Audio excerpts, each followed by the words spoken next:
వారిగానే ఉండాలి. అప్పుడు మీ మాట కూడా వాళ్ళు గౌరవంగా వింటారు. అంటే మీ మాట కూడా గౌరవంగా ఇతరులు వినాలంటే మీరు కూడా ఎదుటి వారి పట్ల ఎలా చూపించాలి? కనికరాన్ని చూపించాలి. అందుకనే ప్రేమ కలిగిన వాడికి అనేక మంది స్నేహితులు ఉంటారు. ప్రియమైన వారు మంచి గుణలక్షణాలు కలిగిన స్నేహితులు ఉంటారు. అలాగనే మనము చెడ్డవారమైతే చెడు లక్షణాలు కలిగిన స్నేహితులే మనకు కూడా ఉంటారు. కానీ అందుకని మనం ఎలా ఉండాలి? ఇతరులు మనం ప్రేమించేవారుగా, అంటే పొరుగు వారిని స్వచ్ఛందంగా ప్రేమించేవారుగా ఉండాలి, ప్రేమతో ప్రేమించేవారుగా ఉండాలి. కాబట్టి అంతేగాని శత్రుభావంతో కలిగి ఉన్న ప్రేమ మనం ఏమాత్రం కూడా కలిగి ఉండకూడదు అనే విషయాన్ని పరిశుద్ధ గ్రంథంలో అయితే మనం చూస్తున్నాం. అందుకనే ప్రభు మొదటగా అన్నాడు, నేను ఏ విధమైన జాలి చూపించాను, నేను ఏ విధమైన కరుణ చూపించాను, అటువంటి దయను మీరు చూపించండి ఆ ప్రజల మీద ఆయన చెప్తూ ఉన్నట్లుగా మనం చూస్తూ ఉన్నాం. అంత మాత్రమే కాకుండా రెండవదిగా అన్నాడు, ఆ విషయాన్ని ప్రార్థనతో శిష్యులు తండ్రి అయిన దేవుని దగ్గరికి వాళ్ళని తీసుకువెళ్ళాలి. వాళ్ళందరినీ కూడా ప్రార్థన ద్వారా తండ్రి అయిన దేవుని దగ్గరికి మీరు తీసుకువెళ్ళాలి. నేను మాట్లాడుతూ ఒక మాట చెప్తున్నాడు 35వ వచనంలో. ఆయన అంటూ ఉన్నాడు, కనుక తన కోతకు పనివారు పంపమని కోత యజమాని వేడుకుని ఆయన తన శిష్యులతో చెప్పుచున్నాడని మనం చూస్తూ ఉన్నాం. ఇక్కడ జ్ఞాపకం చాలా ప్రాముఖ్యమైన అంశం. ప్రియమైన వాళ్ళరా, క్లుప్తంగా ఒకసారి మనం చూద్దాం. కాబట్టి వారికి ఇష్టం వచ్చినట్లుగా వారు చేయకూడదు. ప్రియమైన వాళ్ళరా, సేవకుడు తన ఇష్టం వచ్చినట్లుగా చేయకూడదు. సేవకుడు ఎలా ఉండాలి? సేవకుడికి ఒక నియమ నిబంధనలు ఉన్నాయి.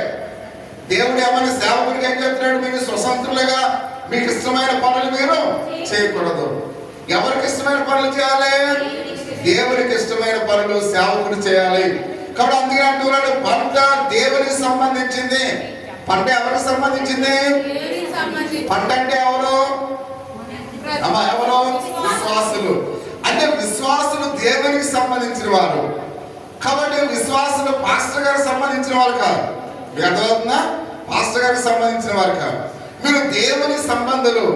కాబట్టి దేవుని సంబంధులు కనుక మీకు దేవుని వాక్యాన్ని బోధించేటప్పుడు, మీకు పరిచయం చేస్తున్నప్పుడు, కాబట్టి పాస్టర్ గారికి ఇష్టమైన చేయకూడదు. ఎవరికి ఇష్టమైన చేయాలి? దేవునికి ఇష్టమైన పని చేయవలసిన వాడే ఉన్నాడు. సంఘ కాపరి అని ప్రతి ఒక్కరిని కూడా గమనించాలి, జ్ఞాపకించుకోవాలని మనం చూస్తూ ఉన్నాం. అంత మాత్రమే కాకుండా ఆయన అంటూ ఉన్నాడు, కాబట్టి పంట దేవునికి సంబంధించింది. అందుకనే అదే విధంగా కోత మనుషులను కూడా ఆయనకు చెందిన వారిని మనం చూస్తూ ఉన్నాం. అంటే కోతకు సంబంధించిన వారు కూడా. కోత అంటే ఎవరు? పనివారు అనేది మనం చూస్తున్నాం. అంటే పనివారు కూడా ఎవరికి సంబంధించిన వారు? దేవునికి సంబంధించి. అంటే కాబట్టి సంఘము దేవునికి సంబంధించింది, దేవుని యొక్క సేవకుడు దేవునికి సంబంధించిన వాడు. కాబట్టి అందుకనే ప్రతి విషయంలో కూడా ఆయన మాట్లాడుతూ ఉన్నాడు, దేవుని పనివారిని ఎన్నుకుని వారి చేత పిలువబడిన దేవుని యొక్క విశ్వాసుల గురించి మనం ప్రార్థించినప్పుడు ఆయన అంటూ ఉన్నాడు, మనం అక్కడ మత్తయి సువార్త 6వ అధ్యాయము 9-10 వచనాల్లో నీ రాజ్యము వచ్చునుగాక అని ప్రార్థించాలి నేను మాట్లాడుతూ ఉన్నాడు. అంటే దేవుని రాజ్యము రావాలి అని మనము ప్రార్థన చేయవలసిన వారి బిడ్డగా మనం చూస్తూ ఉన్నాం. అంటే దేవుని రాజ్యంలో మనం అందరం కూడా పరిచయవారంగా ఉన్నాం. ప్రియమైన వాళ్ళ కానీ అందుకనే ఆయన నామము పరిశుద్ధపరచబడుతున్నట్లుగా వాళ్ళు దేవుని రాజ్యంలో ఎక్కడైతే దేవుని యొక్క రాజ్యము వారి హృదయంలోనికి తీసుకువచ్చే వారంగా మనం ఉండాలని మనం చూస్తూ ఉన్నాం. అంటే దేవుని రాజ్యము రావాలంటే మనం చేయాలంటే వారి హృదయంలోనికి దేవుని రాజ్యమును తీసుకొచ్చేట్లుగా మనము ప్రార్థించవలసిన వారి బట్టి మనం చూస్తూ ఉన్నాం. అంటే శిష్యులు ప్రజల అవసరాలు చూసి కాబట్టి వారి యొక్క స్థితిలో వాటిని ప్రార్థనలో దేవుని దగ్గరికి తీసుకువెళ్ళాలి. ఎందుకంటే యేసుక్రీస్తు వారు వాళ్ళ అవసరాలు వెంటనే ఏం చేస్తాడన్నా పరిష్కరించాడు. కాబట్టి నేను పరిష్కరించగలనా? చూడాలి, నేను పరిష్కరించగలనా? పరిష్కరించలేదు. ఇప్పుడు ఎవరైనా వచ్చి నీకు రేపు ఎగ్జామ్స్ నేను బాగా రాసినట్లుగా నాకు సహాయం చేసినట్లుగా ఆయన ఇక్కడ అడిగారు అనుకోండి, రేపు ఎగ్జామ్స్ వాళ్ళకి నేనేం చేయలేను. కానీ వాళ్ళ యొక్క మనవి నేను ఎక్కడ చేర్చగలను? దేవుని దగ్గర చేర్చగలను. అంటే కాబట్టి మీరు దేవుని యొక్క పనివారై ఉన్నారు, దేవుని యొక్క విశ్వాసులై ఉన్నారు, నేను దేవుని పనివాడినై ఉన్నాను. అంటే దేవునికి మీకు మీడియేటర్ గా ఉన్నాను. కాబట్టి మీరు చెప్పినవన్నీ కూడా నేను ఎవరికి చెప్పగలను? దేవునికి చెప్పగలను. అందుకనే నేను దేవునికి చెప్పాలి అంటే దేవుని యొక్క విశ్వాసంలో ప్రతి ఒక్కరు కూడా మన ప్రతి అవసరాన్ని దేవుని యొక్క సేవకుడికి చెప్పాలి ప్రియమైన వాళ్ళ. కాబట్టి అందుకనే ప్రతి నష్టం వచ్చిన తర్వాత చెప్పడం కాదు.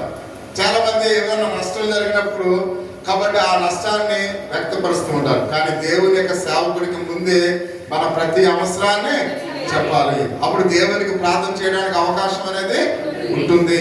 కాబట్టి అందుకని ప్రతి విషయంలో కూడా ఆయన మాట్లాడుతూ ఉన్నాడు. కాబట్టి దేవుని యొక్క రాజ్యంలోనికి వాళ్ళు చేర్చాలంటే వారి ప్రతి అవసరాన్ని కూడా దేవునికి తెలియచేయాలని ఇక్కడ మనం చూస్తూ ఉన్నాం. కాబట్టి వాళ్ళు ఎప్పుడైతే దేవుని యొక్క విశ్వాసంలోనికి వాళ్ళు తీసుకువెళ్ళి వారు నేర్చుకున్నవన్నీ కూడా అంటే ఆ యొక్క కోత సమయాన్ని సమకూర్చి వాళ్ళకి ఆ నేర్పించవలసిన బాధ్యత కూడా దేవుని యొక్క సేవకుడి మీద ఉంది అనే విషయానికి మనం చూస్తూ ఉన్నాం. ఎందుకంటే మిమ్మల్ని అందరినీ కూడా సమకూర్చి అంటే కోత సమకూర్చడం అంటే సంఘాన్ని ఒక చోటకు సమకూర్చి వారికి దేవుని గురించి వాళ్ళకి నేర్పించవలసిన బాధ్యత దేవుని యొక్క సేవకుల మీద ఉందని మనం చూస్తూ ఉన్నాం. అదే బోధించడానికి యేసుక్రీస్తు వారు ఎల్లప్పుడూ కూడా ఈ భూమి మీద ఉంటాడు. ఆయన ఉండలేదు. ఆయన కేవలం ఆయన ఎన్ని సంవత్సరాలు ఉన్నాడు? ఆయన 33.5 సంవత్సరాలు ఈ లోకంలో జీవించాడు. ఆయన 3.5 సంవత్సరాలు తన పరిచర్యను చేశాడు. కాబట్టి ఆయన 3.5 సంవత్సరాలు చేసిన తర్వాత ఆయన ఈ భూలోకాన్ని విడిచి ఆయన ఏం చేశాడు? ఆయన పరలోకానికి వెళ్ళిపోయాడు. అంటే ఆయన ఎల్లప్పుడూ కూడా మన దగ్గర ఉన్నాడైనా లేడు. కాబట్టి లేడు కనుక తన పరిచర్య కొనసాగులాగా ఆయన ఏం చేశాడు? సేవకులను ఆయన నియమించినట్లుగా మనం చూస్తూ ఉన్నాం. కాబట్టి దేవుని యొక్క పరిచర్య ఆగకుండా, దేవుని యొక్క సందేశము ఆగకుండా ఎల్లప్పుడూ కూడా కాబట్టి ప్రకటింపబడడానికి ప్రభువే ఒక ప్రవక్తగా ఈ లోకానికి ఆయన వచ్చి అనేక మంది శిష్యులను ఆయన చేర్చుకున్నట్లుగా మనం చూస్తూ ఉన్నాం. అందుకనే 12 మంది శిష్యులు కూడా దేవుని చేత వారు పంపబడిన వారుగా ఉన్నారు. అపోస్తులుగా ఉన్నవారు కూడా పంపబడిన వారుగా ఉన్నారు. కాబట్టి ఆయన పంపబడిన ప్రతి ఒక్కరు కూడా దేవుని యొక్క సువార్తను ప్రకటించినట్లుగా మనం చూస్తూ ఉన్నాం. అక్కడ ప్రకటింపబడిన యొక్క సువార్త ద్వారా అనేక ఆత్మలు ఏమైనట రక్షింపబడినట్లుగా పరిశుద్ధ దేవునికి లేఖన భాగంలో మనం చూస్తూ ఉన్నాం. కాబట్టి స్వస్థత అనేక మంది స్వస్థత కార్యాలు కూడా చేస్తారు. ప్రియమైన వాళ్ళ పేతురు యోహాను గారు శృంగార దేవాలయం దగ్గర ఏం చేశారైనా కుటుంబాన్ని స్వస్థపరిచినాడు. కాబట్టి అనేక మంది దేవుని యొక్క అపోస్తులుగా పిలువబడిన వారు, దేవుని యొక్క శిష్యులుగా పిలువబడిన వారు అనేకమైన అద్భుతమైన కార్యాలు చేశారు. ప్రియమైన వాళ్ళ ఇక్కడ అందుకనే ఆదాము హవ్వల దేవుడు చేసిన వాగ్దానాన్ని మళ్ళా తిరిగి నెరవేర్చడానికి వాళ్ళు నశింప చేయలేదు, కానీ వాళ్ళని విడిపించడానికి ప్రభువే ఆయన కుమారుని లోకానికి పంపించినట్లుగా పరిశుద్ధ దేవునికి లేఖన భాగంలో మనం చూస్తూ ఉన్నాం. అందుకని ఆయన చివరిగా 2వ కొరింథీయులకు రాసిన పత్రిక 5వ అధ్యాయం 19వ వచనంలో ఒక మాట మనం చూస్తూ ఉన్నాం. అదేమనగా దేవుడు వారి అపరాధములను వారి మీద మోపగా క్రీస్తునందు లోకమును తనతో సమాధాన పంచుకునేవారికి మనం చూస్తూ ఉన్నాం. అంటే వాళ్ళని నశింప చేయకుండా ప్రభు ఆదాము వాళ్ళని ఏం చేశాడంట? విడిపించి ఉన్నాడు అనే విషయానికి మనం చూస్తూ ఉన్నాం. క్రీస్తు ఈ లోకానికి వచ్చినాడు కనుక వారి అపరాధములన్నీ కూడా ఏం చేశాడు? క్షమించాడు. అంటే మన జీవితాల్లో మనం చేసిన ప్రతి అపరాధంలో కూడా దేవుడు ఏం చేసేవాడుగా ఉన్నాడు? ఆ క్షమించేవాడిగా ఉన్నాడని మనం చూస్తూ ఉన్నాం. ఇప్పుడు యేసుక్రీస్తు వారు తన శిష్యులకు కూడా ఆ పరిచర్యను అప్పగించాడు. అంటే యేసుక్రీస్తు వారు అప్పగించిన ఈ పరిచర్యలో ప్రభు అయిన దేవుని యొక్క శిష్యులుగా ఉన్నవారు కూడా అనేక మందిని ఏం చేయాలంట? క్షమించాలి. ప్రియమైన వారు అంటే క్షమాపణ ప్రకటించవలసిన వారైనట్లుగా మనం చూస్తూ ఉన్నాం. కనుక ఆ పరిచర్య అప్పగించడు కనుక ఆ సమాధాన వాక్యమును మాకు అప్పగించి ఉన్నాడని 19వ వచనంలో మనం చూస్తున్నాం. ఎందుకంటే ఈ వాక్యము ఎలాంటిదంట? సమాధాన వాక్యము. అంటే వాక్యము సమాధాన పరుస్తుంది. అందుకనే పోయిన నెల మొదటి ఆదివారంలో ఏం చేశారు పాస్టర్ గారు? అందరినీ సంఘానంతటిని కూడా సమాధాన పరిచారు. అంటే సమాధాన పరచడం అంటే అది ఏదో ఒక వారానికి సంబంధించింది కాదు. క్రైస్తవులు తమ జీవితాంతము దాన్ని నెరవేర్చారు ప్రియమైన వాళ్ళు. ఎందుకంటే వాక్యము సమాధాన వాక్యమై ఉన్నది. అంటే దేవుని యొక్క శిష్యులకు ప్రభు సమాధాన వాక్యమును అప్పగించాడు. కాబట్టి అందుకనే మన సంఘము దేవుని యొక్క సేవకునికి లోబడినట్లుగా సంఘ విశ్వాసులు కూడా ఎల్లప్పుడూ కూడా ఎలా ఉండాలి? సమాధానం కలిగి ఉండాలి. అంతేగాని ప్రతిసారి ఏదో చిన్నపిల్లలు కోపగించుకున్నట్లుగా అందరూ కూడా కోపగించుకున్నట్లుగా ఉండకూడదు ప్రియమైన వాళ్ళు. విశ్వాసి ఎప్పుడు కూడా సమాధానం. అంటే మనం క్రైస్తవులం అంటే చిన్న క్రీస్తులుగా మనము అందరికీ ఎలా ఉండాలి, కనిపించాలి. ఎందుకంటే ఒక విశ్వాసి అద్దాల మేడలో ఉన్నవారు, ప్రియమైన వారు. క్రైస్తవులు అంటే ఎలా ఉన్నారు, అద్దాల మేడలో ఉన్నారు. అంటే మనం ఒక క్రైస్తవ కుటుంబం అద్దాల మేడలో అంటే అద్దాల మేడలో ఉన్నవారు అందరికీ కనిపిస్తారు. మీకు అర్థమవుతుందా? ఇప్పుడు గమ్మని ఎవరైనా మీరు ఆ మాలుగా ఒక సినిమా చూస్తున్నారు అనుకోండి, ఎక్కడో వీధిలో ఏదో ఒక డ్యాన్స్ ప్రోగ్రామ్ జరుగుతుంది, అక్కడ మీరు చూస్తున్నారు అనుకోండి, బయట ఉన్న వాళ్ళు ఏమనుకుంటారు, ఇదేంటి ఇక్కడ క్రైస్తవులేనా అనుకుంటారు. అంటే అప్పుడు క్రైస్తవులు వాళ్ళ అంటే వాళ్ళు ఏదైనా వాళ్ళ ఇంటి దగ్గర ఏదైనా కార్యక్రమాలు అనుకోండి, వాళ్ళకి ఏం చేసినా కానీ ఎవరు పట్టించుకోరు. కానీ ఒక క్రైస్తవుడు ఏదైనా తప్పు చేస్తే అందరి కళ్ళు వాళ్ళ మీదే ఉంటాయి. అంటే మనం ఎక్కడ ఉన్నాం, అద్దాల మేడలో ఉన్నాం. అంటే ఒక వ్యక్తి మనం ఒక సినీ థియేటర్ దగ్గర మనం ఉన్నాం అనుకోండి, ప్రార్థనకు వెళ్ళేవాడు అందరూ చూస్తూ ఉంటారు, ఇదేంటి ఈ అమ్మాయి సినిమా హాల్ దగ్గర ఉందంటే అందరూ చూస్తుంటారు. కానీ అక్కడ ఐదవులు అనేక మంది, వందల మంది ఉంటారు. వాళ్ళు ఎవరిని పట్టించుకుంటారా, అమ్మ నా వైపు చూడ, వాళ్ళు ఎవరిని పట్టించుకుంటారా, పట్టించుకోరు. అంటే ఒక క్రైస్తవుల్ని ఎందుకు పట్టించుకున్నారు అంటే మనకున్న గ్రంథం ఏంటిది, పరిశుద్ధ గ్రంథం. అంటే ఒక క్రైస్తవుడు ఎలా ఉండాలనుకుంటున్నారు, వాళ్ళు పరిశుద్ధులుగా ఉండాలనుకుంటున్నారు. కాబట్టి పరిశుద్ధులుగా ఉండాలన్నప్పుడు మనం కూడా ఎలా ఉండాలి, పరిశుద్ధులుగా ఉండాలి. అంటే మనం ఎక్కడున్నాం, అద్దాల మేడలో ఉన్నాం. అంటే ఒక క్రైస్తవుడు ఎప్పుడు కూడా సమాధానం ఉండాలి, వారి మనస్సులో ఎప్పుడు కూడా అందరితో కలిసిపోయే మనస్తత్వం ఉండాలి. మరి ఎప్పుడైతే వ్యతిరేక భావాలు కలిగి ఉంటామో, వ్యతిరేక ఆలోచనలు కలిగి ఉంటామో, కాబట్టి అందరూ కూడా మన వైపు చూసి మనల్ని దేవుడిని ఏం చేస్తారు, అవమానిస్తారు. అందుకనే మనల్ని బట్టి దేవుడు అవమానించబడకూడదు. అంటే మనం ఎలా ఉండాలి, ఐక్యత కలిగి ఉండాలి. ఒకే విశ్వాసంలో ఉన్నాం, ఒకే క్రీస్తుని అంగీకరిస్తున్నాం మనం, లేదా డిఫరెంట్ క్రీస్తులు, మనకి ఒకే క్రీస్తుని అంగీకరిస్తున్నాం. మనం నమ్ముకున్న ఒక్క దేవుడే, ఒకే విశ్వాసం, ఒకటే బాప్తిజం, కాబట్టి ఒకటే సంస్కార ఆరాధన, అన్ని ఒకటైనప్పుడు మన జీవితాలు మాత్రం డిఫరెంట్ గా ఉండకూడదు, ఒక్కటిగా ఉండాలి. కాబట్టి అందుకనే ప్రేమ అనురాగాలను కలిగి మనము ఉండాలి. కాబట్టి అందుకనే ప్రతి ఒక్కరము కూడా ఒక సంఘ కాపరి అందరిని ఎలా ప్రేమించాలో, విశ్వాసి కూడా అన్ని కుటుంబాలను కూడా ఏం చేయాలి, ప్రేమించాలి. అందుకనే ఆ ప్రేమ అనేది కొన్ని విషయాలు మనం చూస్తున్నాం, అన్నిటిని కూడా ఏం చేస్తుందంట, అది కప్పుతుంది ప్రియమైన వాళ్ళ. కాబట్టి అందుకని ప్రతి విషయంలో కూడా మనము కూడా అలాగనే ఉండాలని ప్రభు కోరుతూ ఉన్నట్లుగా మనం చూస్తూ ఉన్నాం.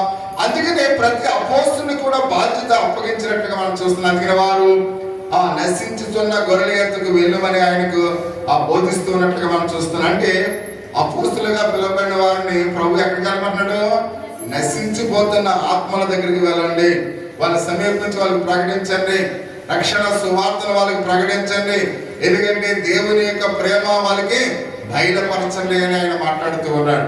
కానీ అందుకని ప్రజా సహోదరి 7వ వచనంలో లోక పాపమును మోసుకుని పోవు దేవుని గొర్రె పిల్ల అని మనం చూస్తూ ఉన్నాం. దేవుని యొక్క సన్నిధానంలో ప్రతి ఒక్కరు కూడా అందరం కూడా ఎలా ఉండాలి, కలిసిమెలిసి ఉండాలి. చూడండి, మన ఆరల్ల గ్రామంలో ఒక మీటింగ్ జరిగింది. ఆ గ్రామంలో ఉన్న పాస్టర్లందరూ కూడా ఒకే వేదిక మీద ఉన్నారు. ఆ గ్రామంలో ఉన్న సంఘ విశ్వాసులు, అంటే అన్ని సంఘాల విశ్వాసులు కూడా ఒకే చోటకు వచ్చారు. అంటే అక్కడున్న సంఘ కాపురులందరూ కూడా ఒకే చోట ఉన్నారు. ఆ గ్రామంలో ఉన్న అన్ని సంఘాల ప్రజలు కూడా ఒకే చోట ఉన్నారు. కానీ మారంపల్లి వచ్చేసరికి అందరూ డిఫరెంట్ మైండ్లు, కాబట్టి డిఫరెంట్ ఆలోచనలు. కాబట్టి అందుకనే వాళ్ళు అంటే ఒకే క్రైస్తవుని నమ్ముకున్నారు, ఒకే విశ్వాసంలో ఉన్నారు, కానీ వాళ్ళు విశ్వాసం అనేది ఎలా ఉంది, డిఫరెంట్ గా ఉంది. మీకు అర్థమవుతుందా? అలా ఉండకూడదు మన యొక్క విశ్వాసం. అంటే దేవుని యొక్క విశ్వాసంలో అందరం కూడా ఎలా ఉండాలి, ఐక్యత కలిగి ఉండాలి. క్రైస్తవుడు అంటే వాళ్ళు ఏ మతానికి వెళ్ళినా, లేదా ఇక్కడ వాళ్ళుగా ఏ సంఘానికి వెళ్ళినా క్రైస్తవుడు అంటే క్రైస్తవుడిగానే ఉండాలి. కాబట్టి అక్కడ అందరూ కలిసి ఉంటారు. కానీ మానవాళ్ళు వచ్చేసరికి శత్రువు వాళ్ళని ఏం చేస్తుంటాడో డివైడ్ చేస్తూ ఉంటాడు. అందుకనే శత్రువు యొక్క కుయుక్తులు మనం ఎరిగి విశ్వాస సమూహం కలిసి ఏం చేయాలంట, విశ్వాసంలో ఉండాలి ప్రియమైన వాళ్ళు. అది దేవునికి ఇష్టమైన సంఘముగా ఉంటాం. అందుకనే అదృశ్యమైన సంఘములో అందరం కూడా ఒకరోజు కలిసే ఉంటాం. అంటే దృశ్యమైన సంఘాల్లో ఎలాంటి డిఫరెన్స్ ఉన్నా అదృశ్యమైన సంఘములో మనం అందరం కూడా కలిసే ఉంటాం. కాబట్టి అక్కడ కలుస్తున్నప్పుడు ఇక్కడ కూడా ఎలా ఉండాలి? కలిసి ఉండాలి. దేవుని యొక్క వాక్య అనుబంధంలో మనమందరం కూడా ఎరిగిన వారే ఉండాలి. కాబట్టి అందుకనే వాళ్ళు బ్రిటిష్ వాళ్ళు ఎలా పరిపాలన చేసేవారంట? విభజించి పరిపాలన చేసేవారంట. బ్రిటిష్ వాళ్ళందరూ కూడా కలిసే ఉండేవారు. మీకు అర్థమవుతుందా? బ్రిటిష్ వాళ్ళందరూ కూడా కలిసే ఉండేవారు. కానీ మనల్ని ఎలా పరిపాలన చేసేవారు? విభజించి పరిపాలన చేసేవారు. అంటే అక్కడ అందరూ కలిసే ఉన్నారు, కానీ ఇక్కడ మనం ఏం చేస్తున్నారు? విభజిస్తూ ఉన్నారు. అది మనం ఏం చేస్తున్నాం? మనం ఏం చేయట్లేదు, తెలుసుకుంటలేదు. అర్థమవుతుందా మీకు? ఇంగ్లీష్ వాళ్ళందరూ కూడా ఏమో కలిసే ఉండేవారు, భారతీయులు మాత్రం డివైడ్ చేసేవారు.